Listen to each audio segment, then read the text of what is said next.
Bueno, vamos a las crónicas de la Federation, este espacio tan particular que ya tiene cada vez más seguidores y fans. Lo tenemos aquí a Henry Gariglio. Hola Henry, ¿qué tal? ¿Qué tal, Pablo? ¿Cómo estás? Buenas Bien. tardes. Muy ¿Usted? bien. Bien, ¿Todo bien, bien? bien. Sí, ¿Todo sí, bien? muy bien. Qué Muy suerte bien. tenerlo aquí. Un placer. El otro día estábamos hablando con la gente de la Federation. Bueno, usted sabe que se repite esta dinámica de que nos dan información bastante particular y nos hacían un pedido especial, ¿no? Que no tenía que ver con la información, sino con una investigación histórica, pero ellos tenían una hipótesis de por qué pasan algunas cosas en algunos momentos y en otros momentos no. Decían, bueno, fíjate vos la figura de Milei, me decían los hombres de la Federation. Es un hombre que llegó cuando en realidad en otros momentos históricos de la Argentina, casos muy similares o por lo menos las mismas ideas no tuvieron esa buena pista de aterrizaje que tuvieron las ideas voladas de Javier Milei, ¿no? ¿Y en qué caso, le digo yo? Bueno, el caso de Alberto Albamonte, por ejemplo. Alberto Albamonte es el Milei que no fue. Entonces, bueno, a raíz de eso surgió una interesante conversación sobre quién era Alberto Albamonte. No sé si todos recordarán, pero me parece que sirve hacer algunos recuerdos y algunos paralelismos con Javier Milei. Para hacerla cortita, porque en realidad es más interesante que analizar el caso, analizar lo que pasó, el momento histórico en el que se dio y todo. Alberto Albamonte era un dirigente de un partido de derecha en la Argentina que se llamaba la UCD. La UCD era un partido que fue fundado por Álvaro Alzogaray, que era un militar que quiso probar suerte en el ámbito de la democracia. Bueno, fue ministro de Economía, una larga trayectoria como funcionario público y con ideas siempre de liberales, ¿no? O por lo menos en lo económico, no en lo político, pero en lo económico claramente. Y bueno, se puso de moda la UCD en los 80, pero no con la fuerza suficiente como para dar un batacazo o por lo menos tener una representación importante. Era una fuerza de minoría, pero que estaba caracterizada por jóvenes, eran los que los seguían, ¿no? Con ideas de estas liberales, modernosas, juventud parecida quizás a la que hoy son los libertarios que siguen a Milei, porque de alguna manera se había puesto medio de moda, esta cosa del desprecio, si se quiere, a la merzada radical y a la negrada peronista, era parte de las banderas que enarbolaban estos chetos de la UCD. Bueno, ser cheto era de la UCD, estaba como medio de moda entre los colegios secundarios y los universitarios. De hecho, ahí tenían su representación universitaria en la UPAU.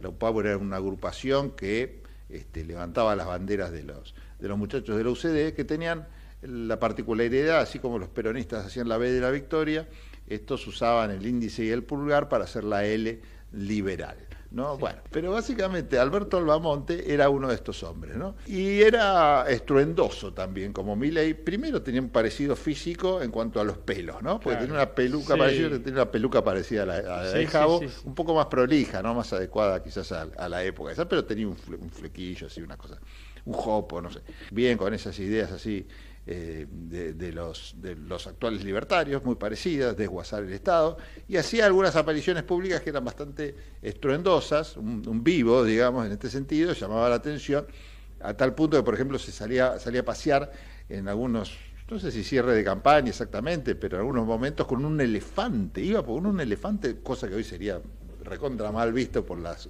asociaciones protectoras de animales, una barbaridad. Se subía arriba de un elefante y iba por las calles, ¿no? Diciendo que el elefante ese representaba el tamaño del Estado que había que achicar. Entonces, bueno, el hombre se subía arriba de un elefante, imagínenselo, y salía a hacer campaña arriba de un elefante.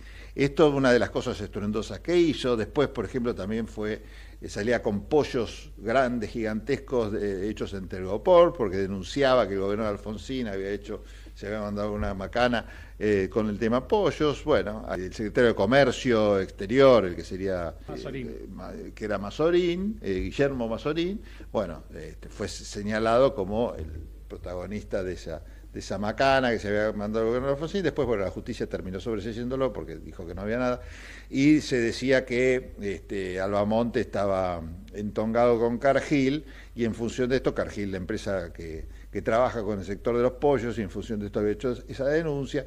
Y bueno, y salió a mostrar unos pollos podridos con unos canales de televisión. La cuestión es que marketineramente la pegó también con el tema de los pollos. Claro. Ese era Alberto Albamonte, muy amigo de Menem después, de hecho festejó su casamiento en la Quinta de Olivos, un hecho raro, inédito, ¿no? Que un político cualquiera use la Quinta de Olivos para festejar su fiesta de casamiento. A ese nivel era amigo de Menem.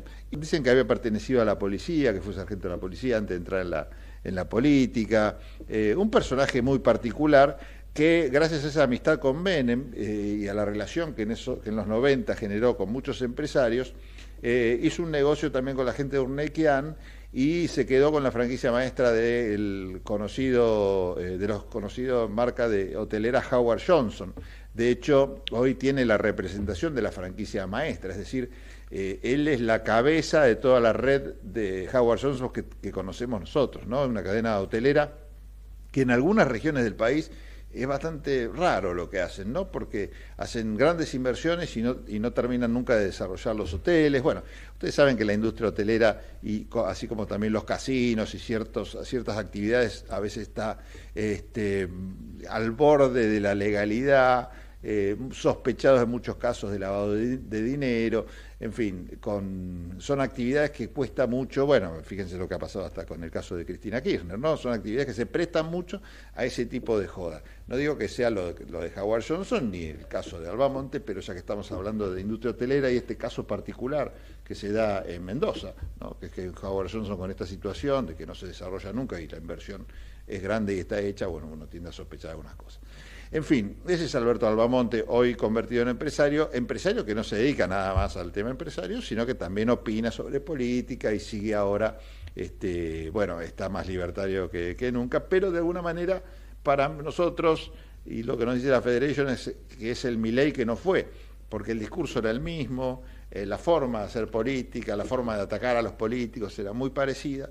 Y entonces la idea es analizar, más allá del personaje o la persona de Alberto Albamonte, por qué no estaban las condiciones dadas de forma tal que ese Milei de los 80 no tuvo el éxito del Milei Javier que conocemos en los 90, que llegó a ser presidente.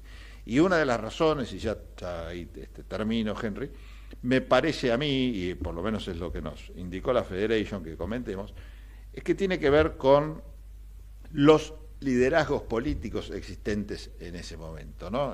Por supuesto el fuertísimo de Raúl Alfonsín, pero también otros liderazgos políticos y muchos, adentro del peronismo, adentro del propio radicalismo, la izquierda también, ¿no? El partido intransigente en ese momento también con mucha vigencia y mucha fuerza en la figura de Oscar Allende. En fin, la política tenía representantes fuertes, con convicciones, con mensajes claros y mensajes que de alguna manera enamoraban. Entonces, el mensaje de la UCD, el mensaje libertario, el mensaje antipolítica, bueno, no tenía un terreno fértil donde echar raíces. Y eso me parece que fue lo que fue decisivo para que Albamonte pasara sin pena ni gloria por la política argentina, no el caso de Javier Milei, utilizando los mismos argumentos, las mismas formas de hacer política, el mismo desprecio por la política, por la Constitución, por la democracia. Sin embargo, en este caso triunfó y en aquel no. Le dejo la palabra, perdón. No, por favor, Pablito.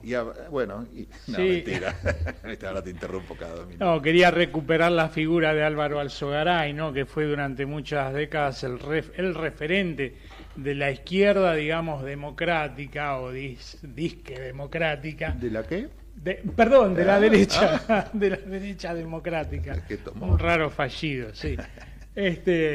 Pero bueno, Álvaro Alzogaray, como vos, Pablito, dijiste, venía de la rama militar, había tenido alguna experiencia empresaria, pero siempre con empresas vinculadas al Estado, y había sido ministro de la revolución, la autodenominada Revolución Libertadora, que fue la revolución que fusiló gente sumariamente y en secreto, la que previamente había bombardeado Plaza de Mayo.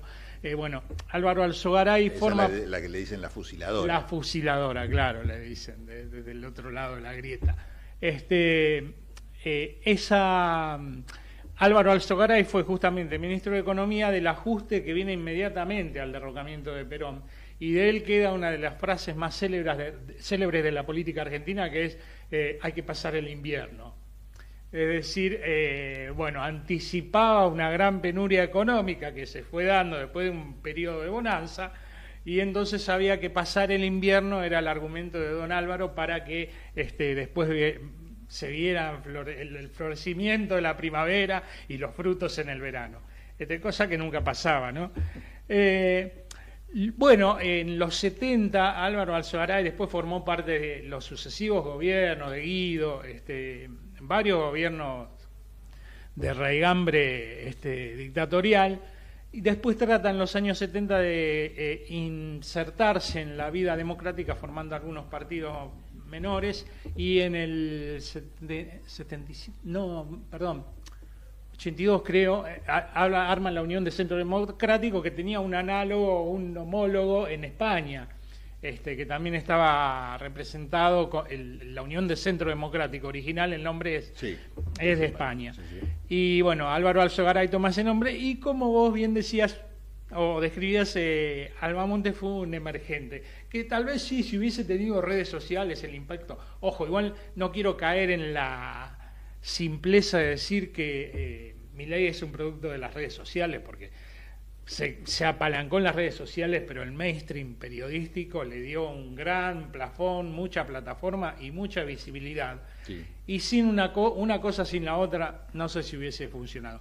Bueno, Albamonte sin esas redes sociales logró sí captar la atención de los medios tradicionales, bueno, porque representaba un sector que siempre es amigable a cierta prensa, que es el de la centro-derecha o derecha, y salió con los pollos, con el elefante, para hablar de las dimensiones elefantiásicas del Estado y todo lo malo que es el Estado, y logró esa visibilidad.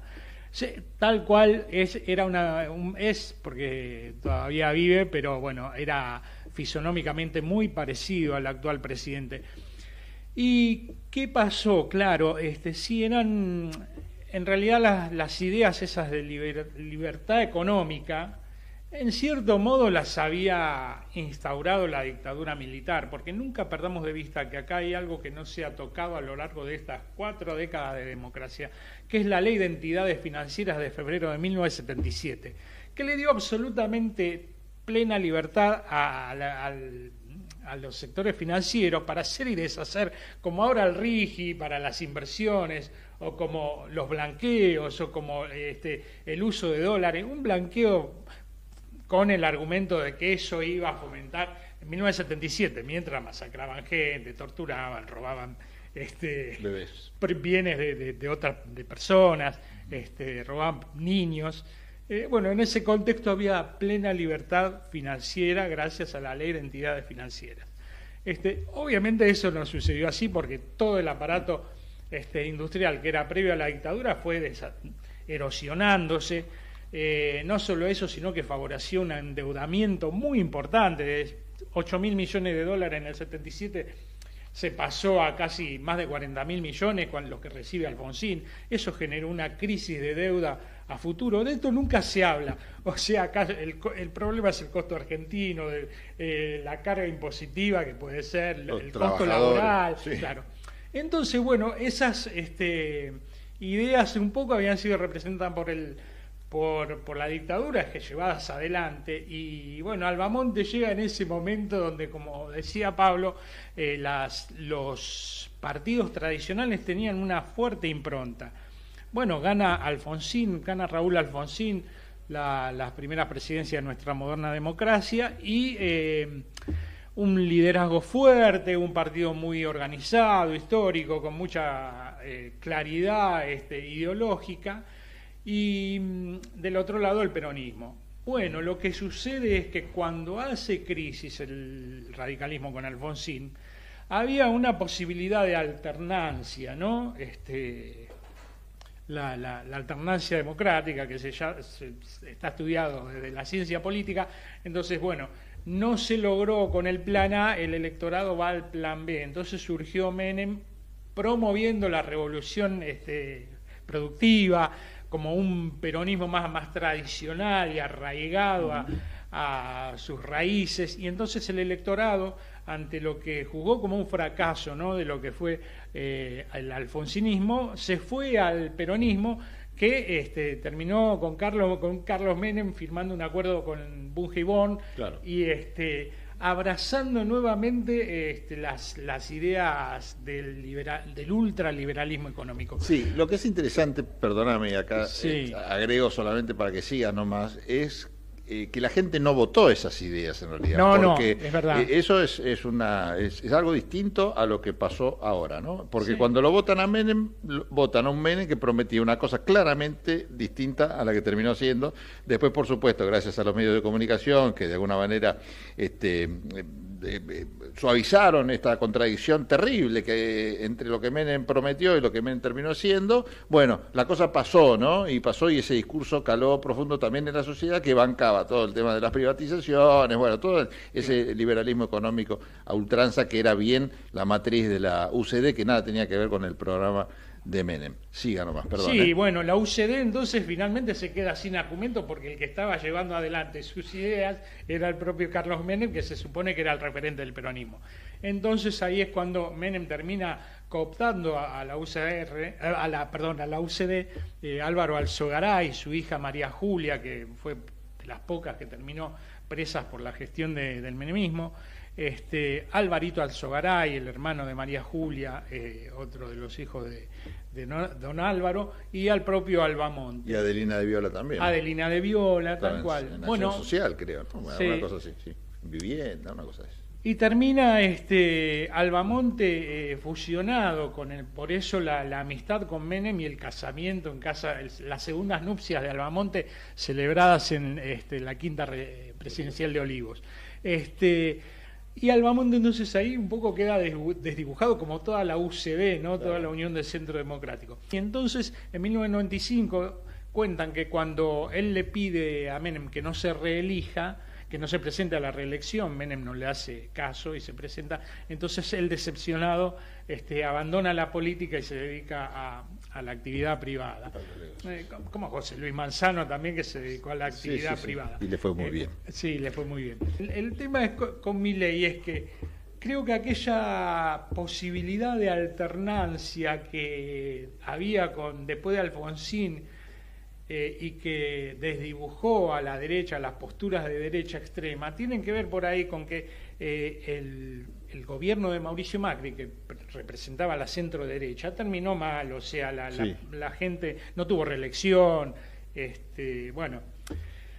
Vino Alberto Fernández con un gobierno que también fue pésimo en muchísimos aspectos, y el económico, social fue por ahí el de ingreso, el de la política de ingreso, la política económica, fue pésimo. Y entonces ya esa alternancia, ¿no?, entre plan A y plan B es como que quedó desierta, ¿no? No desierta, no, ya no funcionaba para el electorado. Para la sociedad, claro. O sea, el macrismo falló, Alberto Fernández y el kirchnerismo, que fue un puesto a dedo, Alberto Fernández, falló. Entonces, ¿a dónde vamos? Claro. Y esa creo que es la coyuntura que... Es en función de lo que decíamos al principio, ¿no? La gente tenía dónde ir. Exacto. Ante la respuesta de dónde vamos, bueno, tenía dónde ir. Si no me gustaba una cosa, tenía la otra. Y mira, nos quedan poquitos minutos, de hecho, 2 nada más. Y quiero hacer mención a esto que trajiste vos, que es un diario de los 90, ¿no? 1990, 17 de agosto de 1990. Mira, qué lástima que no nos queda más tiempo, porque la verdad que los títulos... Administración Pública, eliminarán 15.000 vacantes. Mira, voy a la página 3, 4, dice vacantes y 88 direcciones nacionales en el Estado, confirman 80.000 despidos. Bueno, habla de Videla y Macera, que fueron indultados, habla de la UCD, mirá la UCD, página 6, tiene una tapa entera, ¿no?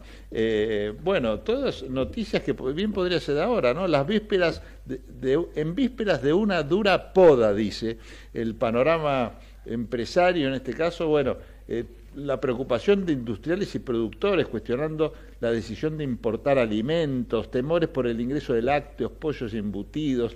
Todo así, es todo lo mismo. Año 1990, 17 de agosto. Mira, casi la misma altura del año y casi las mismas noticias en el diario Clarín de la época, propiedad de Enrique Garillo, que no está en venta, pero podemos escuchar ofertas. Bueno, nosotros nos retiramos, Henry, gracias. Te quedó un montón en el tintero como siempre. Pero bueno, pero está bueno que iremos desgranando. Así es, así es. Bueno, gracias José Venturini, gracias Javier Martínez. Nosotros nos reencontramos en el próximo programa de Tendencias, o sea, el martes, y el sábado, ya saben, en la radio de la Universidad de Buenos Aires, 87.9, con un tema muy especial que tiene que ver con el desarrollo productivo y la economía del conocimiento.